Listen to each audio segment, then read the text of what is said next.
টাকা জীবনের খুব মূল্যবান একটা জিনিস, যেটা থাকলে সবাই পরিচয় দেয়, আর না থাকলে আপন মানুষেরাও মুখ ফিরিয়ে নেয়। মানুষের মহামূল্যবান চরিত্র, সেটাও এখন টাকার কাছে বিক্রি হয়।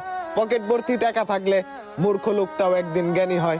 মানুষের কাছ থেকে যদি ভালোবাসা আর সম্মান পেতে চান, তাহলে সময় নষ্ট না করে পকেট ভর্তি টাকা কামান।